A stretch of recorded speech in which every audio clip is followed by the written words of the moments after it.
Eu sou Mário Persona e essas são as respostas que eu dei aos que me perguntaram sobre a Bíblia. Paulo aqui, ele se apresenta de uma maneira semelhante, né, com algumas diferenças nas cartas dele, mas ele já começa como servo. Essa palavra servo, ela tem uma conotação forte de escravo, de um escravo. E ele se colocava mesmo nessa condição de escravo de Deus e apóstolo ou enviado de Jesus Cristo. Então, a primeira condição de escravo, servo no sentido de escravo, é uma que você, na verdade, você que decide ser, não é? Ele podia ser um apóstolo por chamado, mas ele era um escravo por decisão própria. Porque ele poderia ser um apóstolo que decidisse não servir o Senhor, não ser escravo do Senhor. Mas ele deixa muito claro que ele começava já como um escravo, como um servo de Deus e apóstolo de Jesus Cristo. E aí ele fala de onde vinha isso, né? Segundo a fé dos eleitos de Deus. A fé é a porta de entrada no relacionamento nosso com Deus. Sem fé, é impossível agradar a Deus. Fala lá em Hebreus. Sem fé, capítulo 11 de Hebreus, versículo 6, fala assim: ora, sem fé, é impossível agradar-lhe, porque é necessário que aquele que se aproxima de Deus creia que ele existe, e é galardoador, é recompensador dos que o buscam. Então toda a jornada cristã, ela começa na fé. Ela começa naquele passo que nós demos um dia, né? Cada um de nós aqui deu esse passo. Um passo sem saber o que tinha na frente. Aliás, sabendo apenas pela fé, não vendo nada, né? Porque o próprio livro de Hebreus, no capítulo 11, ele fala que fé é o firme fundamento das coisas que se esperam e a prova das coisas que se não veem. Na versão atualizada, fala de certeza. Fé é a certeza de coisas que se esperam e convicção de fatos que se não veem. Até mais bonita essa tradução aqui, dessa maneira, certeza e convicção. Porque é isso que nós temos, né? No dia que nós cremos em Cristo, nós passamos a ter uma certeza. Mas essa certeza da fé, ela não é baseada em nós, em nossas forças ou em nossas capacidades. Não, a fé vem de Deus, como fala em Efésios. Pela fé, isso não vem de vós. Salvos pela fé, isso não vem de vós. É dom de Deus. Eu creio que as duas coisas são corretas, né? Tanto a salvação é dom de Deus, quanto a fé para sermos salvos é dom de Deus. E a fé é uma coisa que você não pode medir, pesar, fazer nada. A fé é uma certeza, é um passo no escuro que você sabe pela palavra de Deus, você reconhece que é luz. Eu gosto de pensar naquela historinha, né, do cara que está na frente de uma porta e está escrito assim: será salvo todo aquele que crer. E aí ele olha, ele não consegue ver dentro o que tem dentro da porta, né? Será salvo todo aquele que crer e entrar, né? Aí ele olha, não vê nada dentro, daí ele fala: eu vou. Aí ele dá um passo, quando ele dá o passo, aí ele enxerga. E agora que ele está do lado de dentro, ele olha para trás e vê escrito em cima da porta que ele acabou de entrar, a continuação da frase que estava fora da porta, que dizia: será salvo todo aquele que crê e entrar. E dentro estava escrito assim: e tiver sido eleito antes da fundação do mundo. Esse é o passo de fé.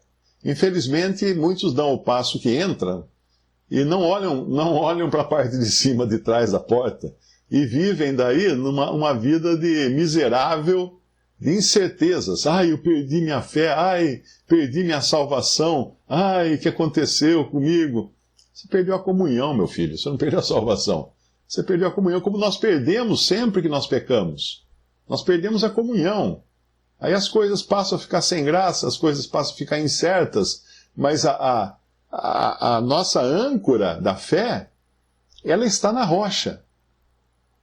Ela é lançada no lugar invisível. Quando você está num barco e lança uma âncora, você não vê mais onde está a âncora. A âncora mergulha e lá embaixo ela se prende numa rocha, no fundo do mar ou no fundo do rio, e é isso que dá realmente a segurança para o barco. Você só vê a corda entrar na água, ou a corrente entrar na água, mas você não vê a âncora onde ela está firmada.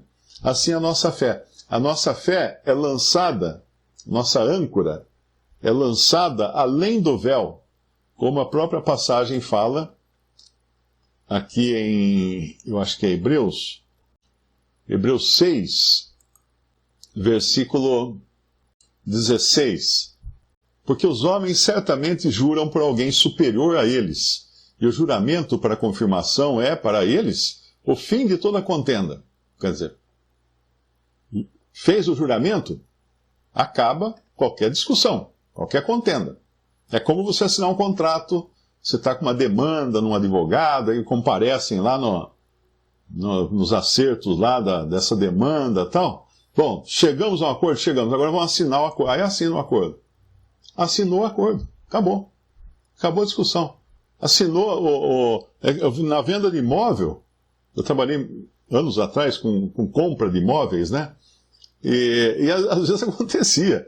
O cara assinava já o contrato de compra e venda, né? Ele falava assim, mas eu estava pensando melhor, amigo. Não tem o que pensar. O imóvel agora não é mais seu. Você acabou de vender. Está aqui, ó, sua assinatura aqui, ó. Acabou de vender. Então, quando assina o contrato, interrompe toda a discussão, acaba a negociação. Não tem mais como falar assim, mas vamos mudar o preço disso. Não, está aqui, o contrato está feito. Versículo 16, porque os homens certamente juram por alguém superior a eles, e o juramento para confirmação é, para eles, o fim de toda contenda.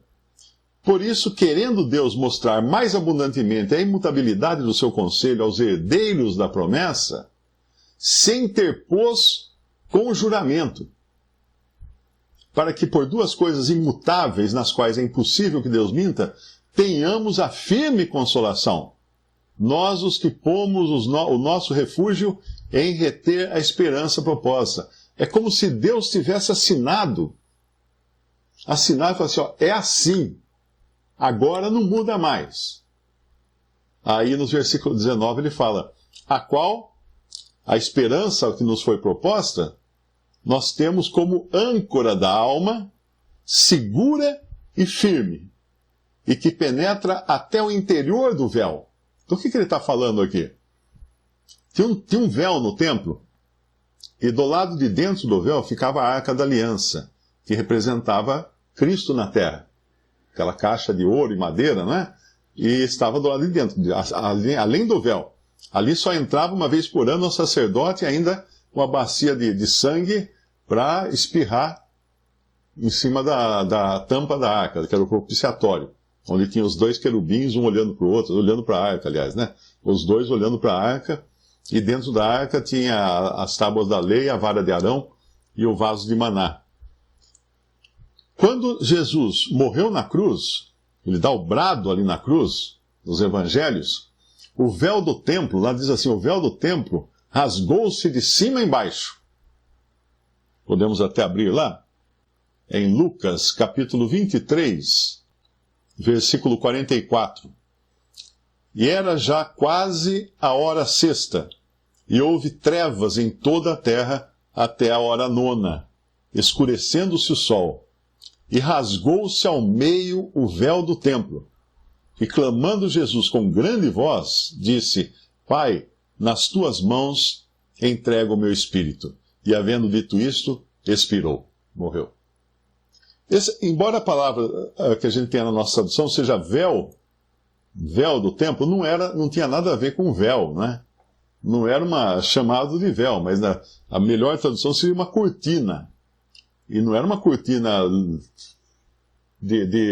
é tule que chama, né? Quer dizer, esse véu furadinho assim, não era isso. Ela era um pano pesado, bordado inclusive, né? Então, e aí a hora que Jesus dá o último suspiro ali, ele se abre de cima e embaixo. Abre, rasgou. O que queria dizer isso? Deus estava abrindo o caminho para a sua presença. Porque abriu de cima e embaixo, de Deus para o homem.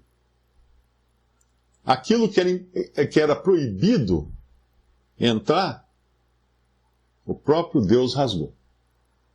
Não tinha mais barreira agora para o acesso ao Santo dos Santos. Para o acesso ao Santíssimo Lugar, onde ficava a Arca da Aliança, o testemunho da presença de Deus.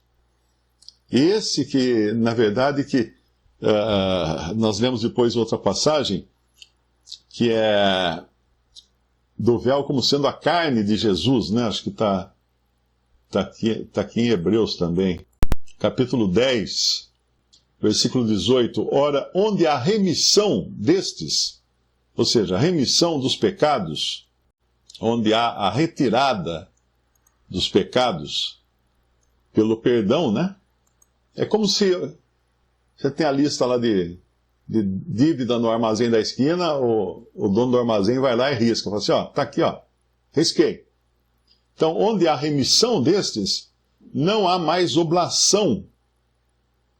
Não há mais oblação pelo pecado. O que é oblação? É oferta. Versículo 19. Tendo, pois, irmãos, ousadia para entrar no santuário pelo sangue de Jesus. Lembre-se que o sacerdote só podia ir do outro lado do véu uma vez por ano, levando o sangue de um animal sacrificado. Ora, nós temos agora o sangue de Jesus por nós, para podermos entrar na presença de Deus sem sermos consumidos. Porque se o sacerdote não levasse o sangue, ele morria. Tendo, pois, irmãos, ousadia para entrar no santuário pelo sangue de Jesus, pelo novo e vivo caminho que ele nos consagrou, pelo véu, isto é, pela sua carne. Está vendo a associação que ele faz agora aqui do véu com a própria carne do Senhor Jesus. O próprio corpo do Senhor Jesus rasgado para que nós entrássemos. E voltando lá para Hebreus capítulo 6, no versículo 17, por isso, querendo Deus mostrar mais abundantemente a imutabilidade do seu conselho aos herdeiros da promessa, se interpôs com juramento, para que por duas coisas imutáveis, nas quais é impossível que Deus minta, tenhamos a firme consolação, nós os que pomos o nosso refúgio em reter a esperança proposta, a qual temos como âncora da alma, segura e firme, e que penetra até o interior do véu, onde Jesus, nosso precursor, entrou por nós, feito eternamente sumo sacerdote, segundo a ordem de Melquisedeque. Era como se aquele véu, era que foi rasgado, o Senhor já do lado de dentro do véu, olhasse para nós atrás e falasse assim, agora vocês podem vir. Não vai acontecer nada de mal para vocês. Podem vir. Eu já abri o caminho. Entrem. Então, enquanto nós estamos aqui na terra, nós temos a nossa âncora lançada no interior do véu. Ela penetra no interior do véu. Ela está no lugar firme lá. É só a gente seguir a corda depois, né? Para chegar até ela. É isso aí só que falta fazer. Visite respondi.com.br. Adquira os livros ou baixe e-books. Visite 3minutos.net. Baixe o aplicativo.